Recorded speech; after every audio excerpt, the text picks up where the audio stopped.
Today, we journey virtually to the other side of the globe, Southeast Asia, and the world's largest archipelagic state, Indonesia. For the next 30 odd minutes, we engage with one of their illustrious sons, Yohanes Djoni, better known as Djoni, teacher, coach, among other things. Um, he's an award winning teacher, and he offers critical tips for students from kindergarten all the way up to university, plus much more. Hi, my name is Dipchand Ramcharitar. I'm the Outreach and Development Coordinator at Voice of Men 360. Voice of Men 360 is a non-profit organization based in London, Ontario, Canada, and primarily focused on the well-being of men and boys, though at times we do reach out to other excuse me, to other demographics as best we can.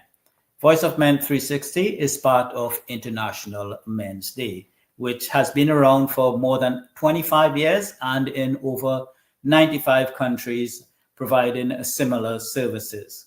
This is the 199th episode of Open Up, which is a weekly podcast, usually airing at 7 p.m. Eastern Time on Sundays, where we engage with influential leaders and critical thinkers with the intent to positively impact society on a wide range of critical social issues, with an emphasis on men and boys. Before getting started, here's our disclaimer, followed by some important Voice of Men announcements. We would like to remind you that Voice of Men 360's mission is always delivered with good faith towards peaceful harmony. The views and opinions expressed in today's episode are those of our speakers and do not necessarily represent Voice of Men 360. Our organization engages in discussion forums to offer inspiration and create awareness of the issues of men who wish to overcome their life challenges. We are not providing medical or therapeutic advice. Should you require that type of assistance, we recommend you contact a medical professional immediately. If you have any questions or concerns about today's episode or any Voice of Men 360 content, please email us at info@voiceofmen360.org.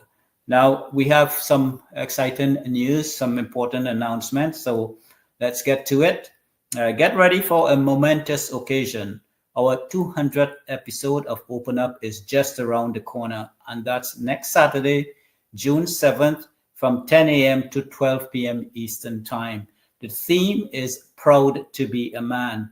This landmark episode celebrates the positives of what it means to be a man in today's world and encapsulates our relentless pursuit of excellence and our passion for bringing exceptional leaders to the forefront, empowering our audiences with practical advice and inspiring stories. You don't want to miss it. So please join us next Saturday. Also, are you a passionate storyteller with a message that can inspire and uplift others? This message is basically for the audience out there. We are looking for guest speakers who can share their experiences, wisdom, and perspectives on our show. If your story aligns with our values and guidelines, we'd be delighted to discuss a potential collaboration. Reach out to us to learn more and schedule a screening. Check the contact information, which is phone number 226-289-8784, and our email address is info@voiceofmen360.org. Also, we have a seniors program upcoming. We are looking for participants 55 years older for that particular program. The program is called Reclaiming Your Life as a Senior. It runs bi-weekly from June 23rd, 9:30 a.m. to 11 a.m. Eastern Time for roughly 6 months, and will be facilitated by Dr. Kamran Ahmed, and Wayne Rabbitskin, covering a whole range of critical issues from mental health to community involvement to finding meaning and purpose to life. Seniors, please register to the information that are currently on the screen. Now, let's get today's main agenda and welcome Joni to our program. A warm welcome to you. It's certainly nice to have you on, and let's get right to it. Please tell us a bit about yourself, including what inspired you to become a teacher and what motivates you to continue in this profession. Joni. Okay, thank you, Dr. For Dipchand. Thank you for time to have me in your interviewer. Yeah, let me tell you, I'm Johnny. I was born in Flores, East Nusa Tenggara. Uh, yeah, I moved to Jakarta to continue my study here in the capital of Indonesia. Uh, as I have my experience around 12 years, I worked in a company. And then during my working time at the company, I had my free time to get with students or kids, and I teach private, English private for them. Around 12 years, I work with them, and I moved and to teach at school. Yeah, I start teaching from kindergarten through university. So that's the way for me because I get my passion, yeah, in teaching. So I move and I change my work to be a teacher. Actually, I work in office, but then up to now, I work as a teacher around 50 years. Yeah, that's it. Well, excellent. So, as you mentioned, you have taught from kindergarten all the way up to university level. Now, during that time, and give me your experience, do you see any areas that boys and young men are disadvantaged from a curriculum standpoint? And if so, what suggestions can you offer to offset this injustice? Okay, right. Because I live in Indonesia, yeah, in Indonesia, every 5 year we have the election, yeah, for our president, and every 5 year we have to choose or so, or we elect or so our minister. Each minister has their own policy, yeah, and they have the policy from the curriculum, yeah, from the curriculum they create, yeah, it depends on them. But in Indonesia, there is no there is no different between kindergarten or university students, yeah, in this uh, area or in this point. Even they are in a kindergarten or university, we have the standard, yeah, but there is no there is no how do we say that there is no a different like gender or something that they use Yeah. the curriculum overall, man or woman, we can adapt it together. No different in this curriculum.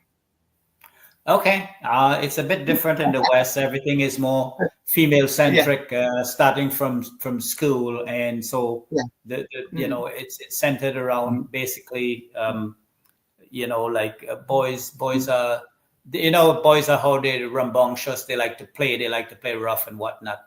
So they're told to sit down and be quiet, and they can't display their Yes, yes. nature, which impacts them obviously to a certain degree. So it's good if it's not the same with you and you have a sort of an equal footing for both genders. That's fantastic. So now I understand that you're pursuing a master's degree while you're actually teaching. So how do you balance your responsibilities as a teacher and prioritize your time so that you can do both study and teach? When I say both, not obviously not at the same time, but during the day course of the day or the weekend or whatever that case might be. Okay, good. Thank you. Right now, I teach at a senior high school in Jakarta, the capital city of Indonesia.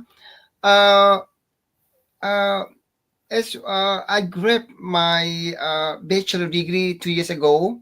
Yeah, 2 years ago, uh, grabbed my bachelor degree, and I continue study at university for taking my master degree. As you know, education is really important in our life. Even though we are now, I'm as a teacher, uh, but I have to learn more, to increase more, to enlarge more about my knowledge. Why? Because knowledge every time is going to be changed. Yeah, we need to build up. We need to how we say that. To make our brain working, not stop. Yeah, to stop all the time. And how do I balance my working time and I study at university? I teach students starting from Monday until Friday, yeah, from the morning until afternoon, and every Saturday, yeah, I take my full day studying at university for my master degree. I know this is a very hard for me, but I have to balance, yeah, my work schedule with university's project or something. I know this is very hard. Maybe, but as I commit myself, that I have to complete that, and I have to study hard to get this one for my study. Um, Hello, sir. Can you hear me? Yes, I'm listening to you, sir. Continue. Okay, right. Okay, and then yeah, and I'm now also as an active person at the church. Yeah, in because I'm a Catholic, I use my spare time like Sunday or Saturday evening. I serve at the church. I know I balance my uh, religious time and my working. I have to do it at the same time. Yeah, I have to make it in one Right. way so I can do it. Yeah, and Yeah. I feel Yeah. happy of that. Very good, because you obviously doing a good job, because in the process you have won a couple of best teacher awards, which is a testament to your dedication. What do you Yeah. think sets you apart as an exceptional educator, and how would you pass on those unique traits to the younger generation? Okay, right. Yeah, for me, yeah, we know that nowadays it's really hard to uh, if you compare with our era. Yeah, my era and nowadays they have different different condition. But actually, yeah, as a teacher, we need to motivate our student. We need to go I mean mingle with them. We need to learn more about their activity or their intention in life. Yeah, even we a teacher, we have to make them like our friends. Yeah, make them like our partner. Yeah, so they feel uh, better, they feel safe when they are mingle with us. Yeah, I mean we have the burden, we have a burden with the teachers as student, but in this era, in this situation, we need to make it as a friend or as their partner. Yeah, I suggest for educators, yeah, treat them as your friend or partner. Yeah, well, that way they would have more confidence, and they would feel, like they would feel more inclusive, and so Yeah, chances are, yeah, obviously, chances are they would be more inclined to pick up on the things that make you stand out from the rest of the crowd. yeah. So it's a good philosophy to have. Another thing you do that's very complimentary and very commendable is you visit needy people in your spare time, which obviously speaks volumes for your character. what drives your commitment to give back to the community, and how would you encourage students to do likewise? Not only as students, if possible, because obviously they're students, so I don't know what their curriculum, their schedule is. But if obviously they have time to do give back to the elders, but also when they become adults. Oh, okay. Based on this experience, yeah, of myself on, I live in Indonesia, so I see many people, many friends around me. They stay closer or they stay far away from me. They need some help from us. Um, in this case, once I have one of my senior friends when we were together in elementary class, and she is a widow, yeah, and a widower. And I asked, I conduct my friend, I conduct the community, I conduct them to do something. As you know, in my life, Mother Teresa is my inspirational woman in my life. Based Right, on Mother Teresa's work, I really need to do something like her. And when I do something here, I help others. I do something to uh, with other people. I meet them and I come to ask about their need. And I this part I when I was in my class, I share this uh, experience or this story to my students. I want right, them. I want them to do something, and they did. Whenever I need them to help other, they share their own, like they have their financial, they have their uh, uh, clothes or something that are going to share. They gave it, and I did it well. Yeah, I did it already. uh, since 2020 up to now, I conduct several charity for others. And right. I saw to my students as well. Okay, very good. You've obviously have a good heart and you care for other people, which is Thank you fantastic. so. Mm. Yeah, yeah. You're welcome. Now I know you're a big fan of books. You love to read a lot, and you're also a writer. So how do you think reading habits can be cultivated in students, especially in today's digital age? Okay, good. Reading books sometimes get bored, yeah, for my students or anyone else, yeah. But actually, I persuade them by kinds of reading, and for me, in my class, I ask my student they need to read novel or something before we start the class. As you know, me myself, since I was in my first year in a university up to now, I collect kind of book because I love reading. I collect like French book, English book, novel, and any kinds of books that really help me with my academic progress. So I show to my students that even you don't have real book. I mean, but you need to search or you need to find the book from internet or from the digital, yeah, digitalizes. That's very important because we can get more, we can learn more from the book. Yeah, because sometimes the teachers can't give us clearly about the materials, but we can find from books, we can find from others resources. So books is very important. So I let my students, not only my student but every student I meet, every student I teach, because I'm not only teaching at the class but I sometimes do my private class. So I let them to read or to do something to increase their knowledge about book. Right. Yeah, that's a very good approach, because it's, as you mentioned, to increase their knowledge and their brain capacity as well. So it's a win-win situation. The more books you read, the more knowledgeable you become.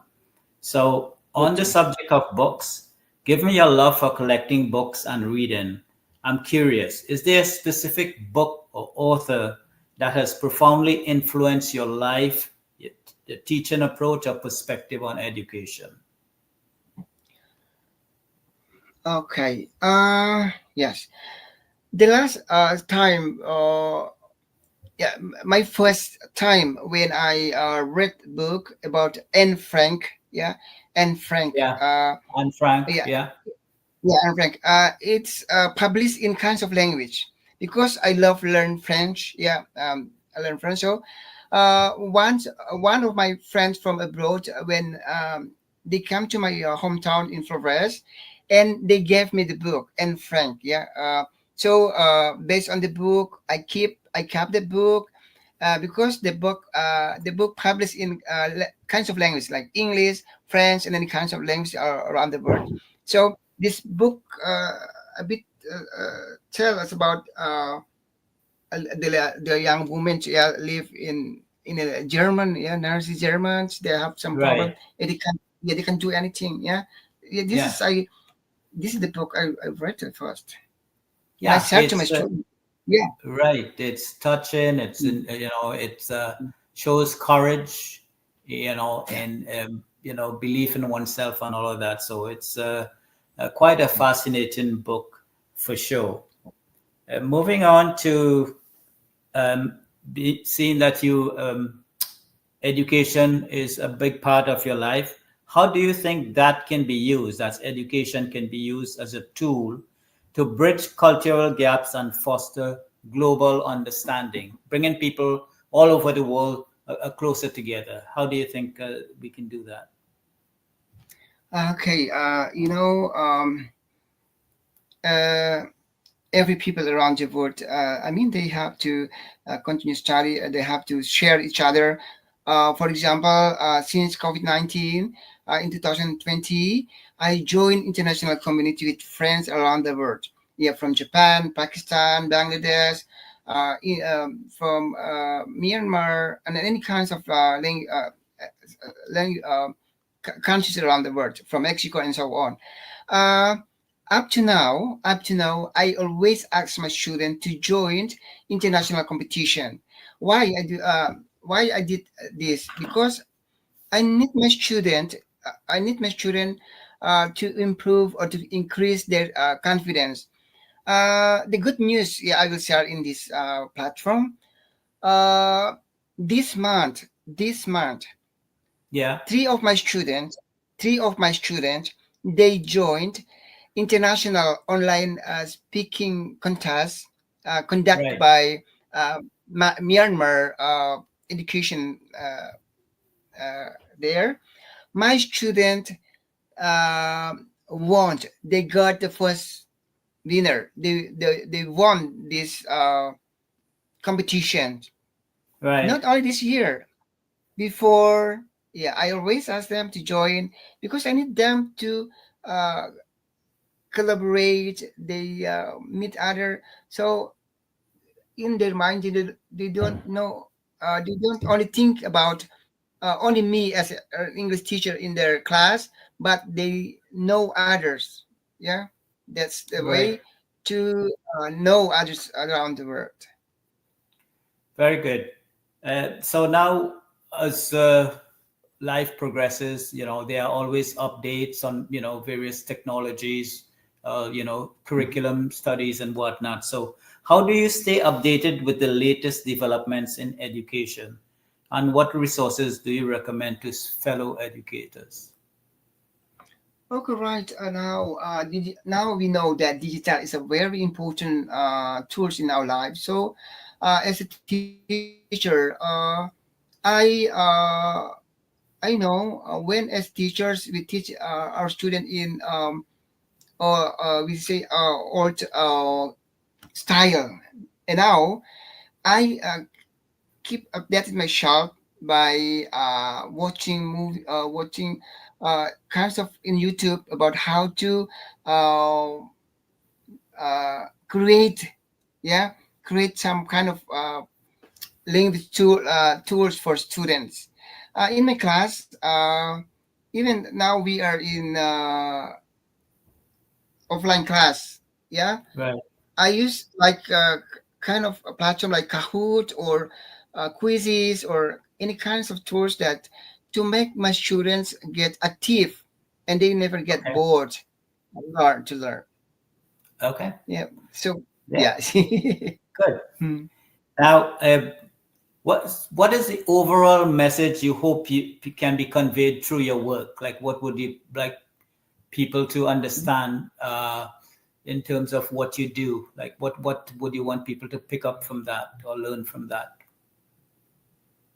Okay, right. Yeah, maybe I focus on as a teacher. I think yeah, because I'm a teacher, so I focus on that.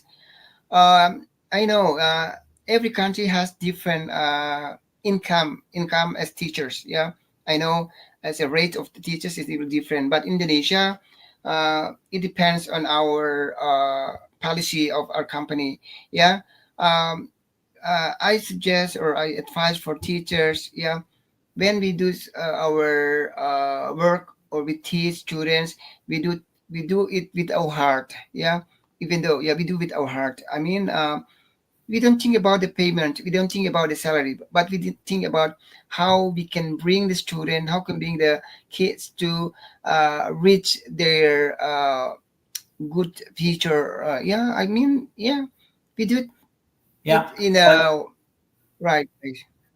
yeah, that shows your dedication and commitment to your job, and that's what we want teachers because they're such an integral part of our community, and we certainly need Yeah. them to display, their hard work through dedication, through commitment and through ongoing learning.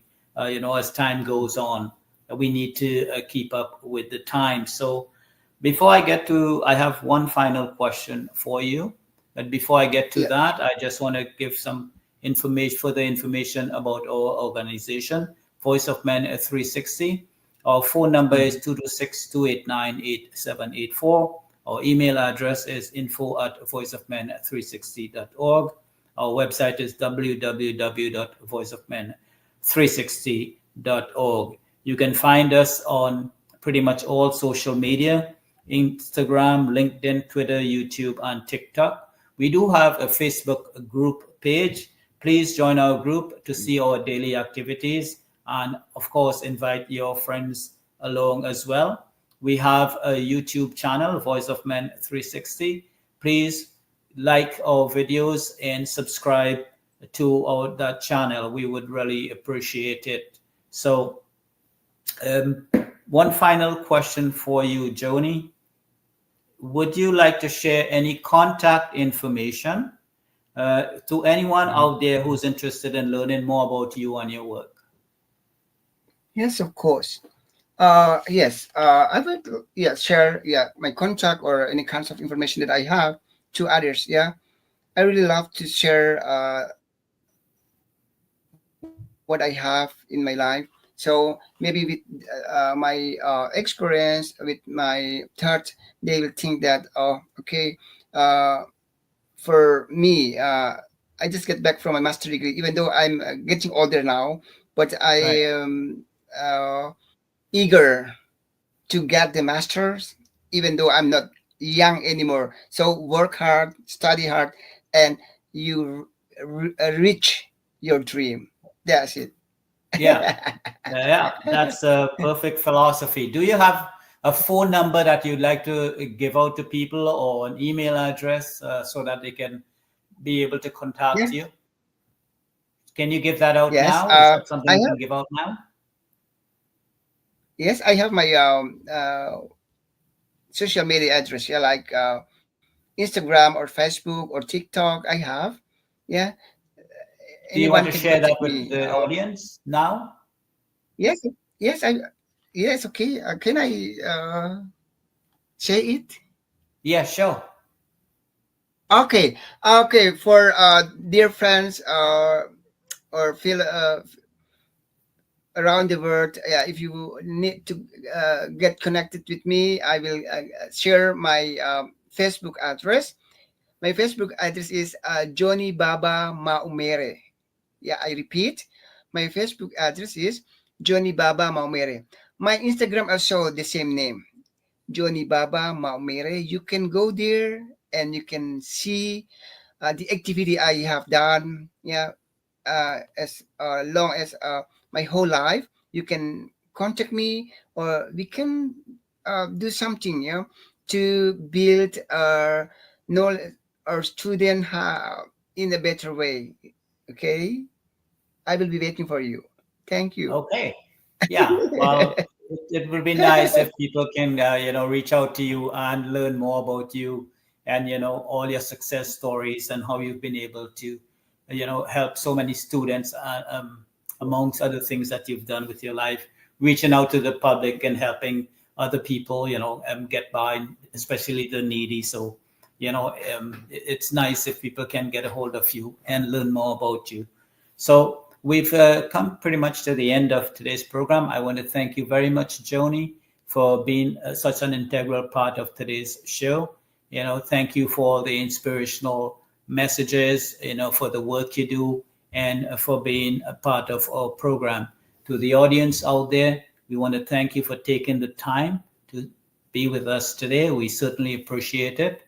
To Sivam, he's at the controls. He's our president, Sivam Velautam, and he's there to make sure that the podcast rolls along as smoothly as possible. So thank you very much, Sivam. Before I go, there is one final thing. Since we spent a considerable time on books today, here's a book I'll highly recommend. It's called Man's Search for Meaning by Viktor Frankl.